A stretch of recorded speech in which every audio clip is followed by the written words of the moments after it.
La séance du séminaire d'aujourd'hui est un peu exceptionnelle parce que nous n'accueillons pas toutes les semaines une personnalité comme M.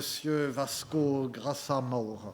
Le séminaire, nous sommes un peu entre nous, la présentation n'est pas aussi formelle et je parlerai de nouveau de lui au début de sa conférence de demain. Mais je pense que tout le monde ici sait que M.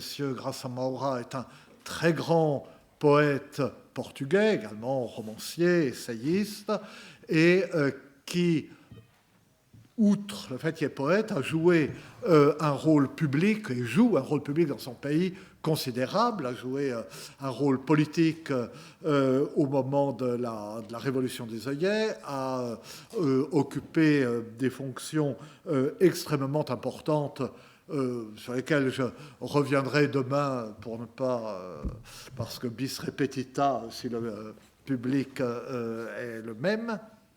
Et il est actuellement directeur du Centre culturel de Belém, qui est une institution magnifique et prestigieuse.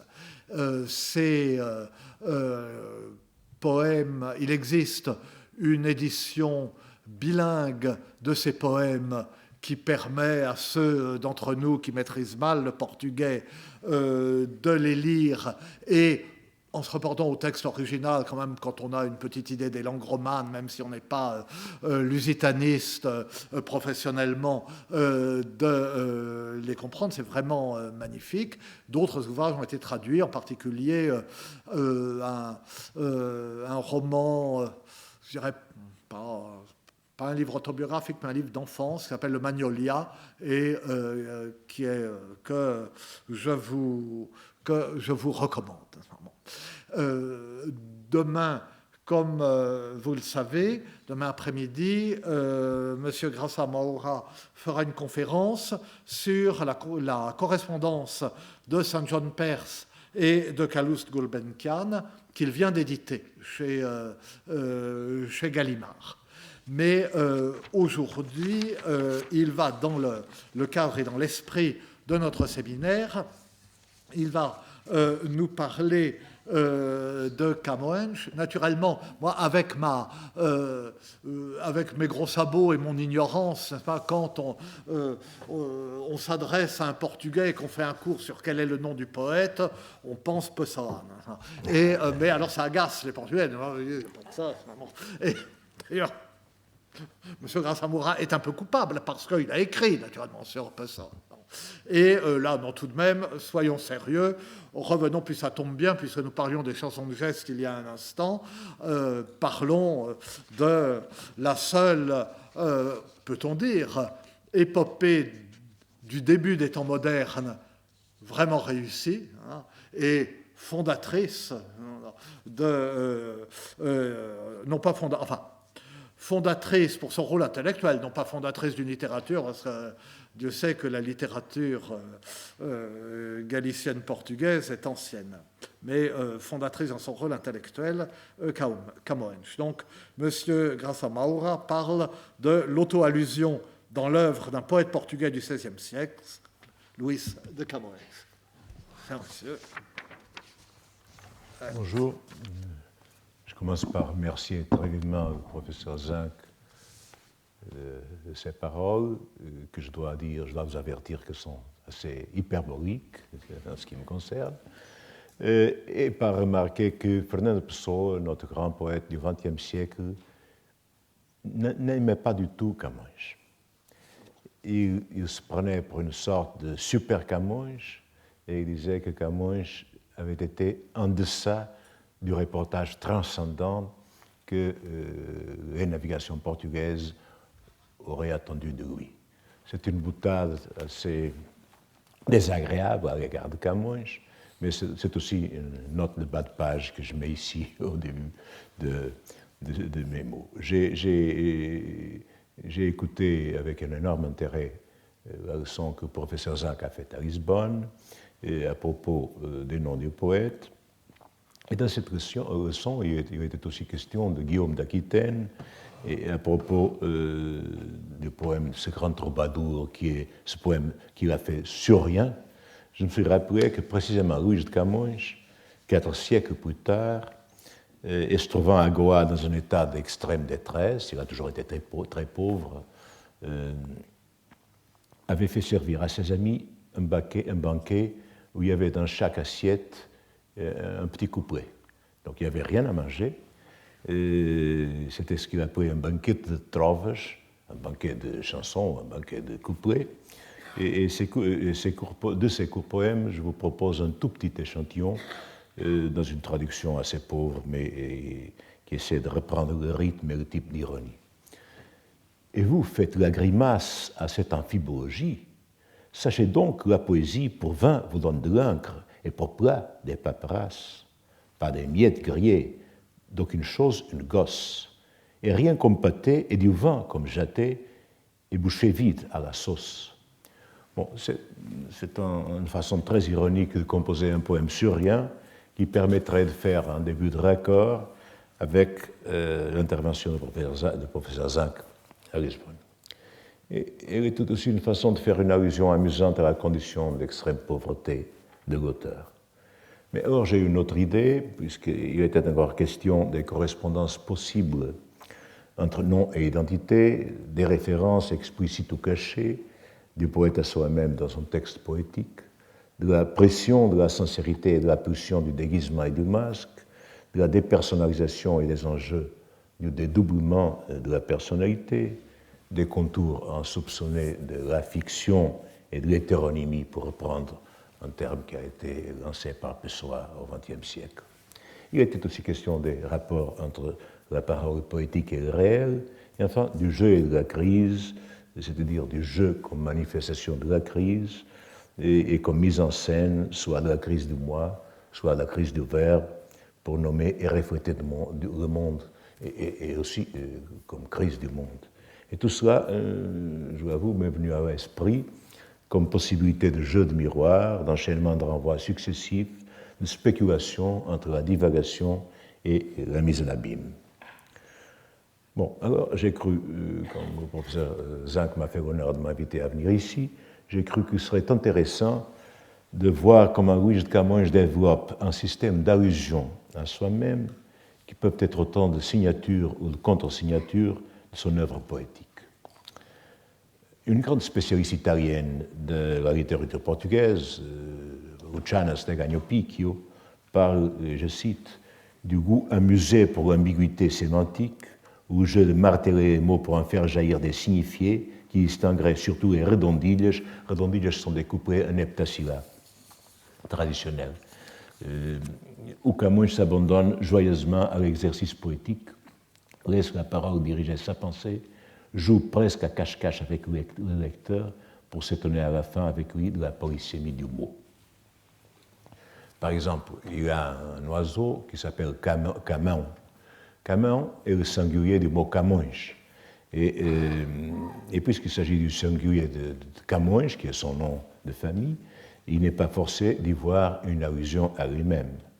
Alors, quand il dit que perdreau, perdrion, je ne sais pas très bien comment traduire, le mâle du perdrix, a perdu ses plumes et il fait un jeu de mots plutôt intraduisible entre peine comme plume, peine, le portugais peine comme plume pour voler, pour plume d'un oiseau, peine comme peine ou douleur, du latin poena, et encore peine comme plume pour écrire, pour s'exprimer, comme penna scriptoria. Ce qui fait supposer qu'il pourrait identiquement parler ironiquement de ses aspirations amoureuses trop haut placées.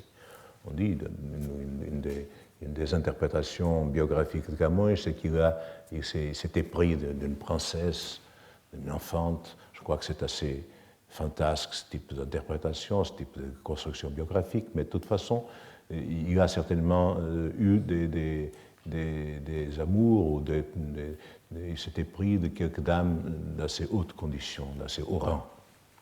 Et on disait, perdrions que la pensée a soulevé un haut lieu, perd la prime du vol, gagne la peine du tourment. Évidemment, on perd ici le jeu de mots, puisque peine en portugais a les trois significations.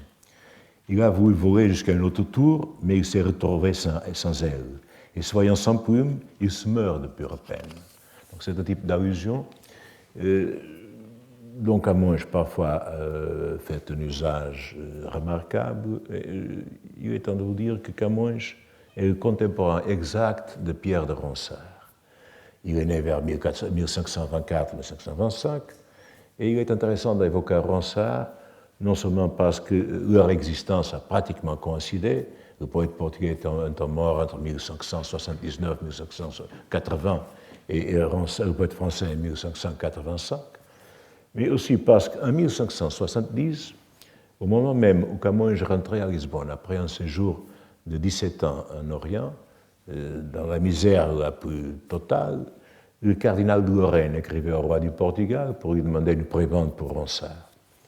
On ne connaît pas la réponse à cette lettre, mais de toute façon, il est intéressant qu'il y ait en même temps de grands poètes contemporains dont l'un vit dans une grande misère et l'autre jouit d'une considération et d'une preuve de protection à son égard qui est remarquable.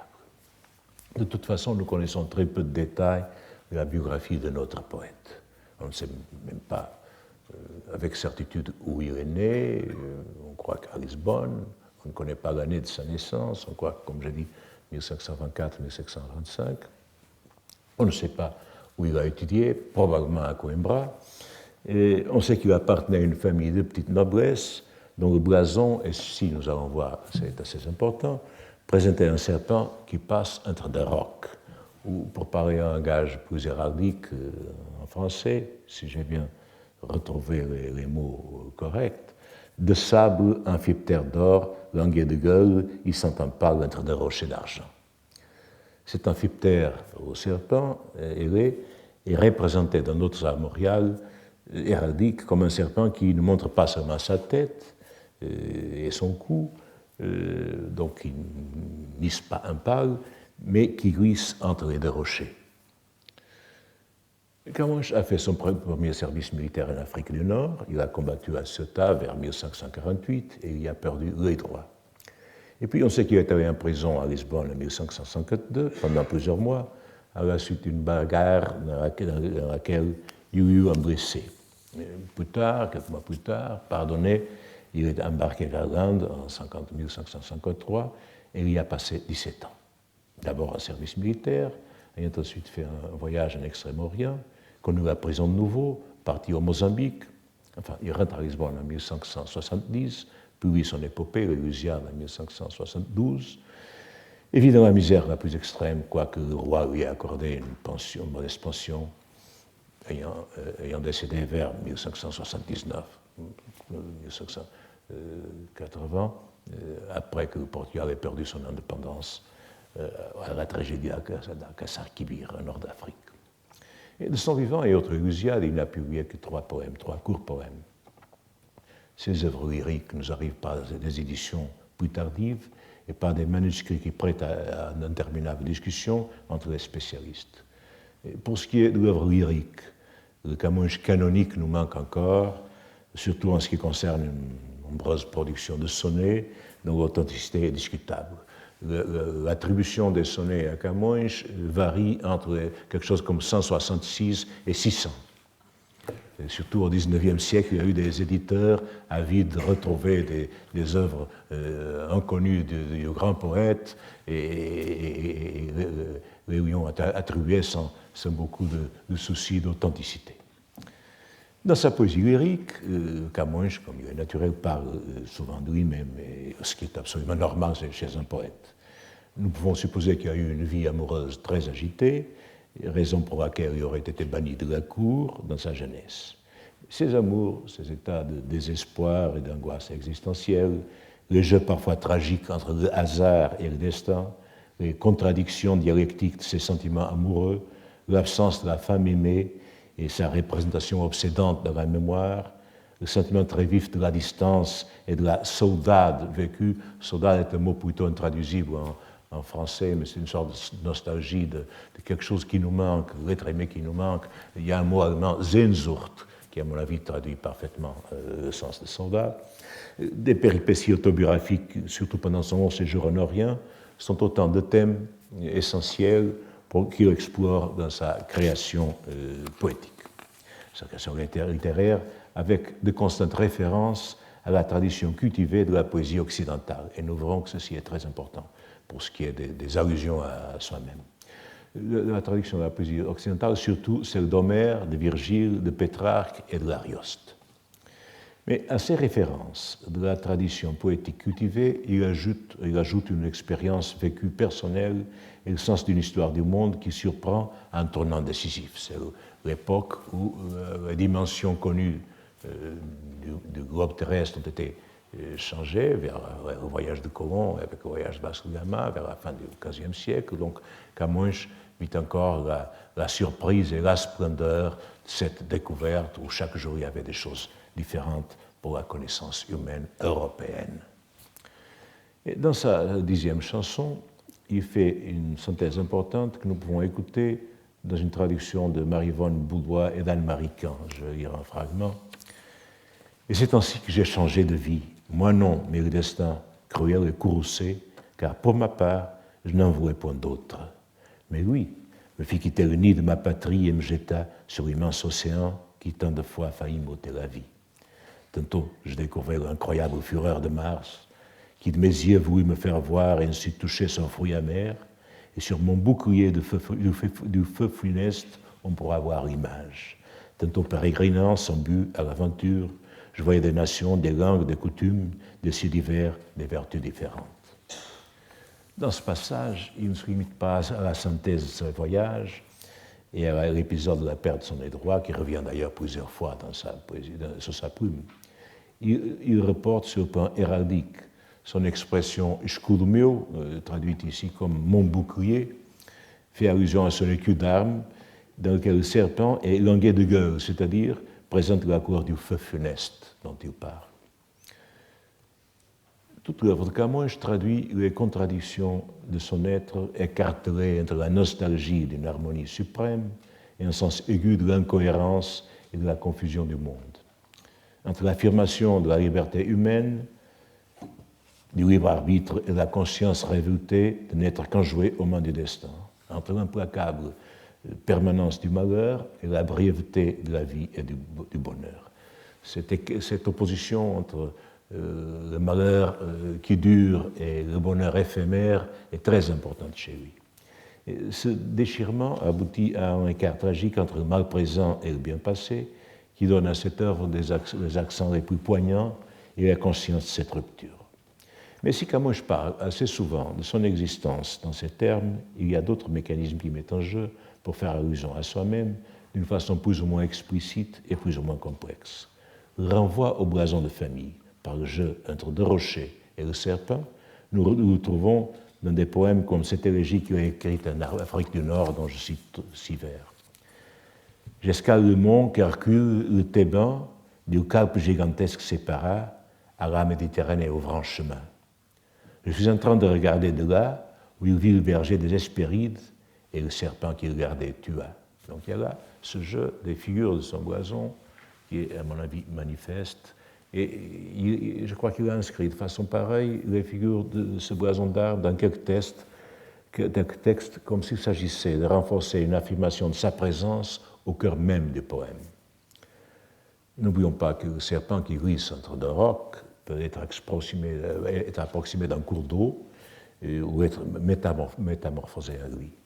Symboliquement, la fluidité de l'eau était connotée avec la fluidité du temps, et le serpent pouvait aussi fonctionner comme une allégorie de la circularité. Une spécialiste française, Françoise Joukowski, écrit que les écrivains et les artistes de la Renaissance ont tendance à considérer le monde extérieur comme un fond symbolique. C'est, à mon avis, ce qui se passe dans certains passages de Camões. La topique classique fournissait des possibilités aux poètes pour la mise en œuvre de ces mécanismes d'auto-allusion. Il suffit de penser à combien de figures de la mythologie ont été transformées en pierre et un vaste éventail d'images et de métaphores possibles à partir de mots comme pierre, roc, rocher, mont, etc. Il est parfaitement possible que Camões ait employé des signes emblématiques de ce type pour marquer sa présence d'une façon autre, afin qu'elle devienne en même temps plus intense et moins ostensive dans un procès de dédoublement des plans. Il s'agit d'une sorte d'anamorphose littéraire, c'est-à-dire de fragments d'un texte présenté en distorsion apparente ou proposés dans un niveau de signification apparemment moins important, mais qui peuvent être reconstitués dans un sens plus profond. Voici un court passage d'une éclogue. Les monts et les rochers sont déjà devenus de la cire molle. Toi seul, cruel, m'abandonne, toi qui es plus dur que les monts et les rocs, et plus fuyante que l'eau pure. Les rocs, le serpent, le feu, la prairie verte, nous suggèrent donc en plusieurs combinaisons que nous pouvons rapprocher du blason des Camões. Il met en scène ces figures parfois en les opposant. Les concavités du mont répondent à mes soupirs, et toi, comme serpent, leur ferme ton oreille. Ou alors, après avoir parlé de la pierre dure dans une autre éclogue, seulement en toi, je ne connais pas la nature, car si elle était de pierre, de fer ou de serpent, ta cruelle poitrine ne tiendrait plus à cause du feu et des larmes que je laisse échapper. Nous pourrions même oser interpréter quelques-uns des vers les plus énigmatiques du poète dans sa 10e chanson, à la lumière de ce serpent héraldique, surtout si nous le rapprochons du premier emblème d'Alciate.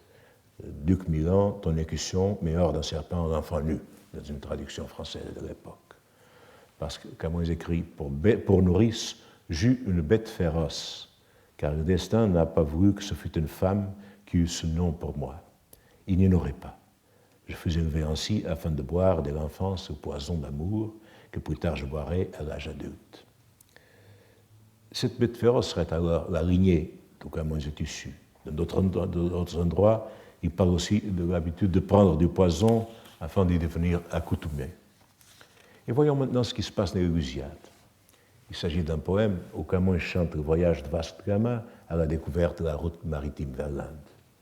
Il fait de telle façon que le récit de ce voyage enchaîne sur l'histoire du Portugal, depuis ses origines mythiques jusqu'au temps du roi Sébastien. Et en plus, il s'adresse au roi quand il est tout jeune au début de son poème, quand il l'interpelle pour lui dédier son œuvre, et il s'adresse au roi déjà adulte quand il finit. C'est-à-dire que l'histoire du Portugal et le voyage de Vasco da Gama sont comme contenus dans la vie du roi. Ce malheureux roi qui est mort en Afrique du Nord. Camões vient, ce temps du roi Sébastien, ce voyage de Gama et ce temps du roi Sébastien vient comme combler l'histoire du Portugal. Mais puisqu'il y a bien des événements qui se passent après ce voyage historique et dont il est question dans l'épopée, il a bien fallu que le poète les présente sous forme de prophétie. Dans ce poème 1102 strophes de l'hiver, des octaves mouées sur Orlando Furioso d'Ariosto, il y a aussi plusieurs endroits où Camões parle de lui-même. Il fait des digressions autobiographiques, des commentaires sur l'existence qu'il mène, des observations sur son métier d'artiste et sur sa vie de soldat. Il s'inscrit dans la matière même de son chant de plusieurs façons. D'abord, pour invoquer les nymphes du Tage, qu'il appelle Métagides, Tage de Minhas, probablement pour signaler le lieu auquel il appartient. Il leur demandait de lui accorder des accents épiques nécessaires à l'élaboration de son poème.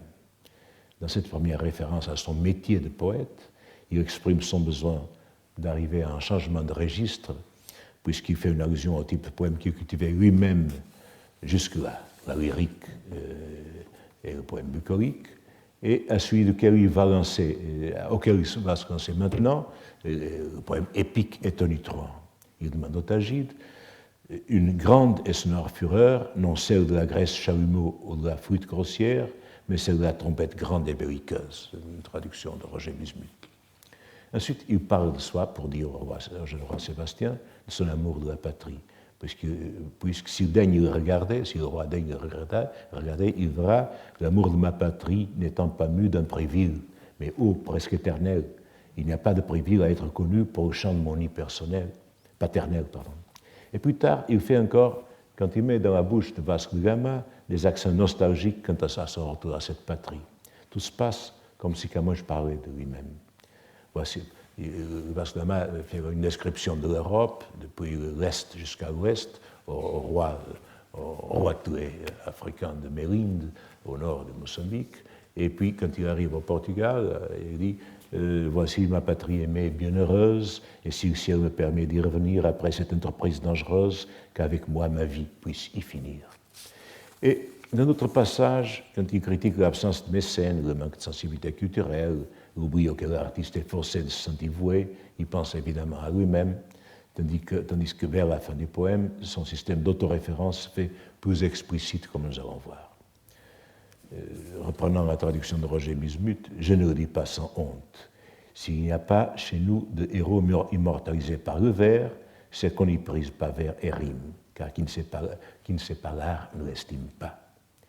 Que notre Gama, je dois dire qu'on croit que Camões était encore de la famille de Vasco da Gama. Ils étaient des parents, ils seraient des parents éloignés.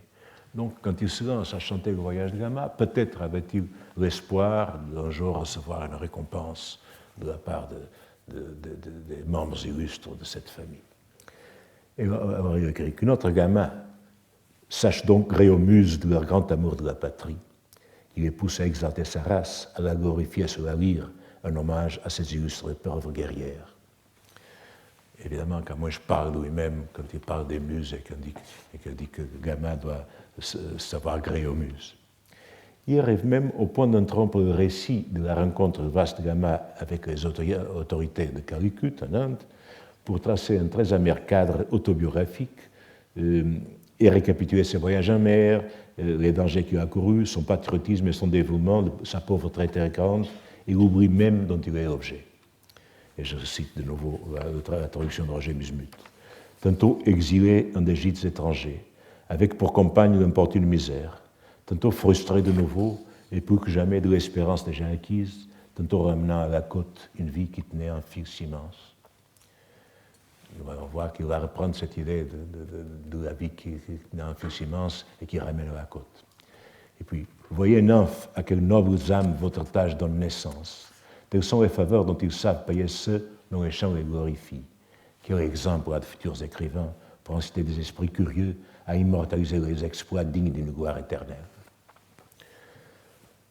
Il y a donc des allusions plus ou moins directes à sa condition de chantre d'une épopée qui s'attendait à des récompenses et voit avec amertume qu'elles lui échappent, qu'elles ne vont pas lui arriver.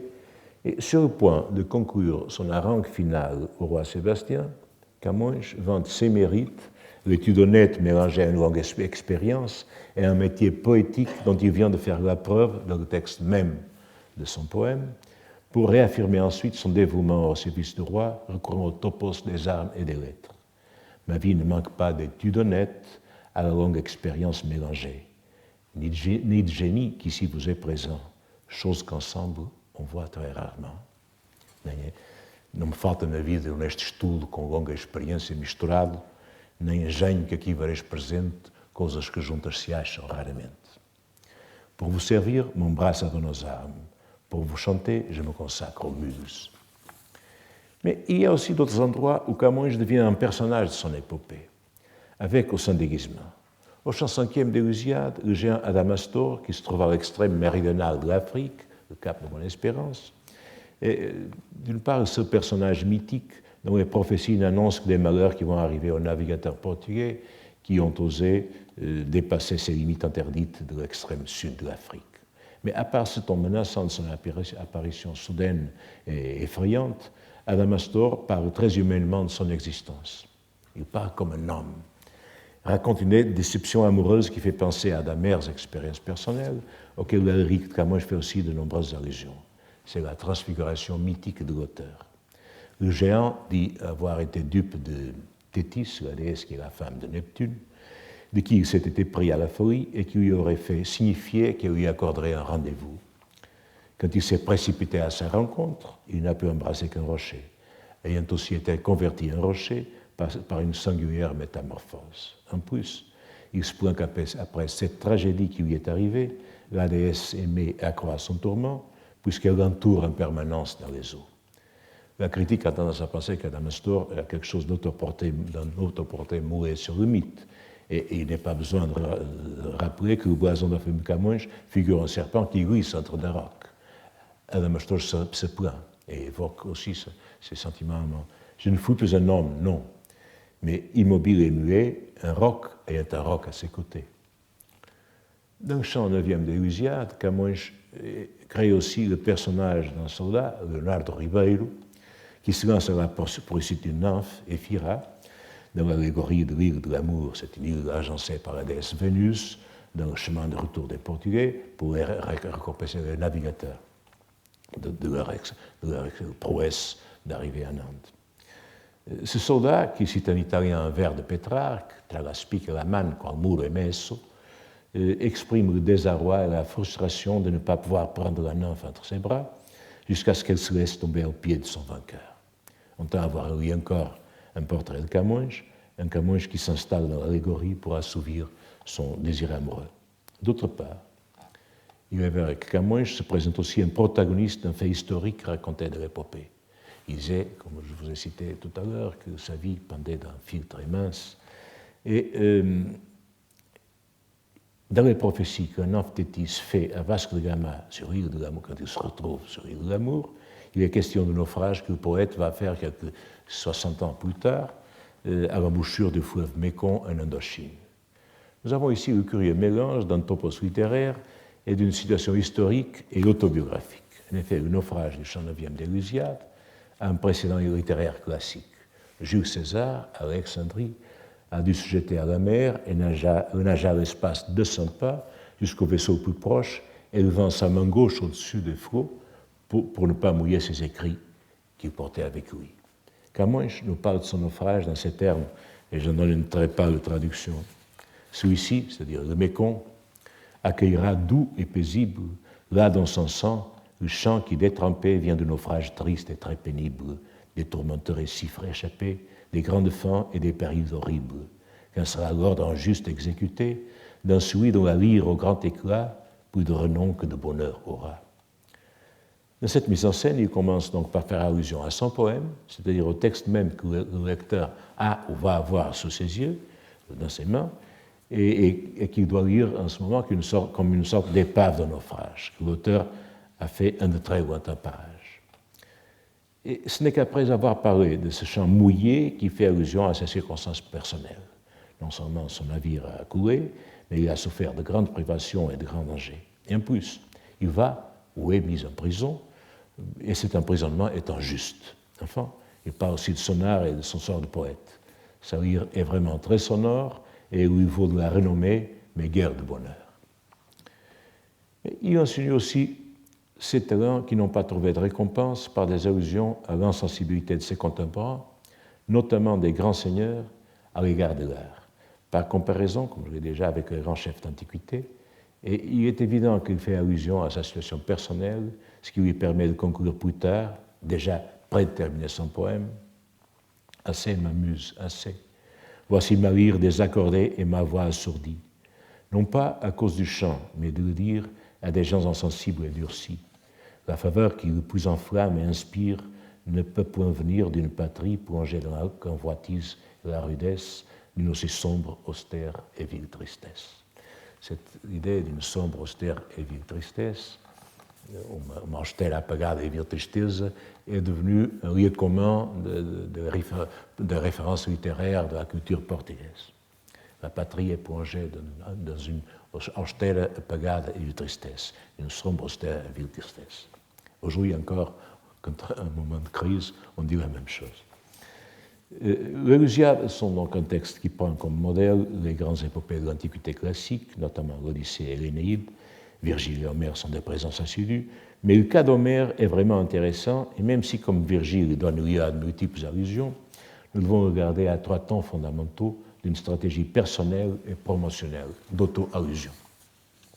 D'abord, Camões, au début du poème, enjoint à la muse ancienne de se taire et proclame que les navigations retentissantes du sage grec et du sage troyen, c'est-à-dire d'Ulysse et d'Énée, sont dépassées par les exploits nouveaux des Portugais. Cesse que tout ce que l'ancienne muse chante, et une valeur plus haute se présente. Plus tard, au sens géométrique même de son texte, c'est-à-dire dans les strophes auxquelles correspondrait le numéro d'ordre 554-555, je rappelle que le total des strophes c'est 1102, il fait un résumé de toute l'Odyssée, Dans 2 strophes, il récapitule synthétiquement la plupart des aventures d'Ulysse et de ses compagnons dans le poème homérique. Circé, Polyphème, la sirène, les cyclones, les autophages, l'île d'Éole, Calypso, la descente aux enfers. Même s'il fait une ou deux allusions à Virgile, c'est comme si Camões demande à l'Odyssée de projeter sa lumière épique sur tout le texte à partir de ce centre d'irradiation. Après ces 2 moments, celui du commencement et celui du juste milieu, vient le moment final, l'exact milieu vient le moment final, correspondant exactement aux derniers 4 vers de poème. Il s'adresse au roi. Ma muse déjà prisée et joyeuse, je garantis que partout elle vous chantera, pour qu'Alexandre en vous voie sa grandeur, sans envier Achille et son bonheur. Camões dit donc au jeune Sébastien qu'Alexandre de Macédoine pourra se revoir dans les prouesses militaires du roi portugais en Afrique du Nord, sans avoir à envier l'heureux destin d'Achille, du fait que si celui-ci avait eu Homère pour chanter ses exploits, le souverain portugais peut compter identiquement sur le poète Camões. Implicitement, il se compare donc à Homère dans cette dernière auto-allusion d'Hésiode, et cette comparaison est soigneusement préparée dès le début du poème, avec les allusions continues à l'Odyssée. Ce parallèle a une cohérence très forte avec ce qu'il dit des navigations portugaises. Si elle dépasse les exploits des grands héros de l'Antiquité légendaire, il est normal que leur chanteur, Luís de Camões, au moins, puisse comparer, sinon dépasser, celui qui le premier a chanté cette antiquité. Bon, dans l'œuvre lyrique de Camões, il y a aussi des chansons d'exil, où il n'est pas difficile de voir le poète sur les traits d'une figure comme celle d'Ovide, exilé, ou de quelqu'un qui souffre d'un éloignement prolongé de la femme aimée. Ou alors, il cite le livre de Job pour maudire le jour de sa naissance, dans un sonore accent désespéré et violemment expressionniste. Mais j'aimerais aussi attirer votre attention sur le long poème Babel et Sion, le titre n'est pas de Camões, c'est une longue paraphrase du psaume 136 sur le fleuve de Babylone, dans les psautiers protestants, je crois qu'il s'agit du psaume 137.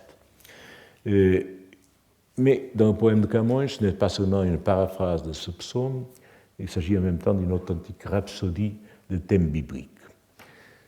La première chose qui est très curieuse, c'est que c'est un texte de 365 vers, ce qui vient de sa relation avec le temps. C'est une sorte de poème calendrier. Puis, ce poème a été publié dans la première édition 15 ans après la mort de Camões,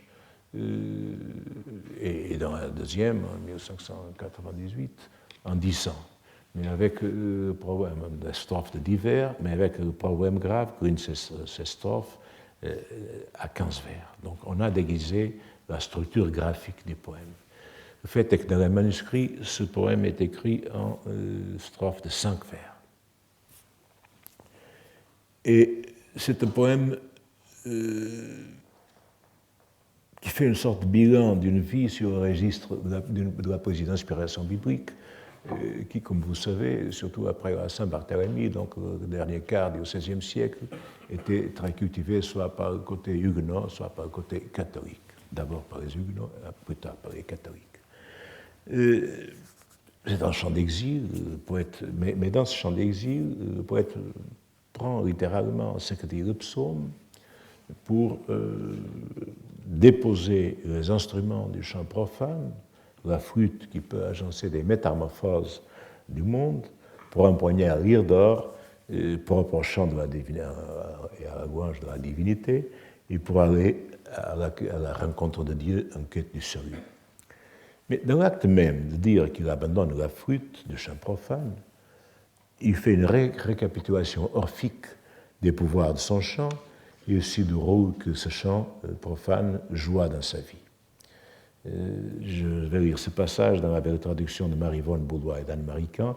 Elle ne rime pas, mais le rythme, l'allure du texte, c'est très bien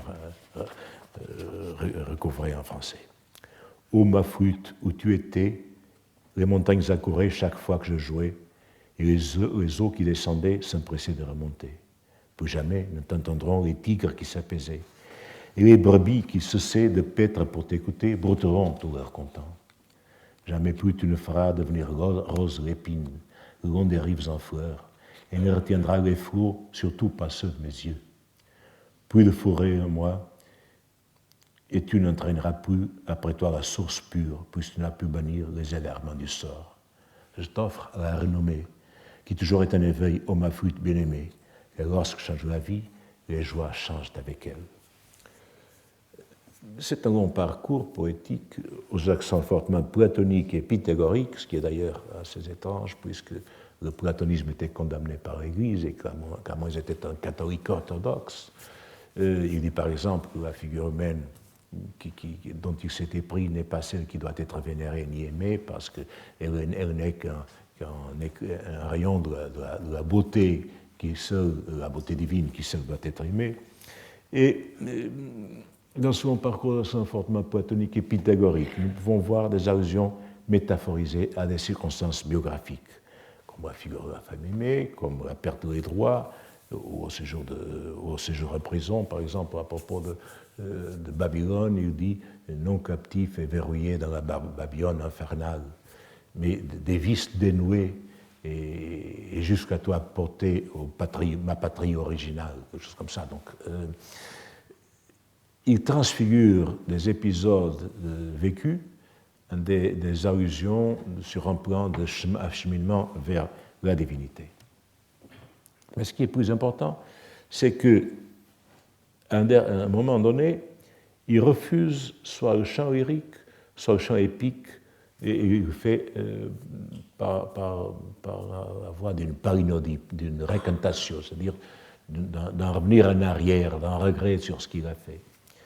Là où la Grèce chalumeau ou la trompette belliqueuse avait autrefois été évoquée au seuil de l'épopée d'Élusiade, nous voyons maintenant la mise en question et le refus de tout art poétique profane. C'est encore une allusion à soi-même en tant que maître du souffle qui habitait les poèmes d'autrefois. Que le berger et le roi m'écoutent, que ces sans accents retentissent et que le monde s'étonne. De ce que j'ai chanté à tort, je chante maintenant la palinodie. Le poète peut donc faire des allusions directes ou indirectes à soi-même. Il peut prendre des figures, des symboles héraldiques. Il peut engendrer un mythe ou fabriquer un personnage imaginaire pour figurer comme un portrait personnel. Il peut se projeter dans une description de son chant ou dans une image de son intense amour de la patrie. Il peut se revoir dans ses complaintes quant au mépris des arts qu'il trouve un peu partout. Il peut regretter le manque d'un mécène, donc parler de lui-même comme quelqu'un qui a été laissé à l'abandon. Il peut se faire intervenir comme personnage historique, et finalement, interpellant le roi, il ose se comparer à Homère. Enfin, plus tard, dans un autre poème, il cherche à effacer tout ce qu'il a écrit comme poète lyrique et comme poète épique. Il ne s'affirme alors au bout de son chemin littéraire et de sa vie que pour s'anéantir devant Dieu. Nous voyons donc que Luís de Camões, outre l'expression lyrique subjective qui est normale chez un poète placé entre la Renaissance et le maniérisme, a d'autres façons de parler lui-même. Ce n'est pas comme Dante qui, dans la Divine Comédie, fait tout un parcours depuis le début jusqu'à la fin pour la contemplation de Dieu. Donc, Dante est un sujet permanent. Ici, non, ce sont des allusions faites à des intervalles. Ce ne sont pas directement les noms du poète, mais ce sont encore des affirmations plus ou moins explicites ou plus ou moins chiffrées qui réitèrent sa présence personnelle. C'est ce que j'appelle ces mécanismes d'auto-allusion. Je vous remercie.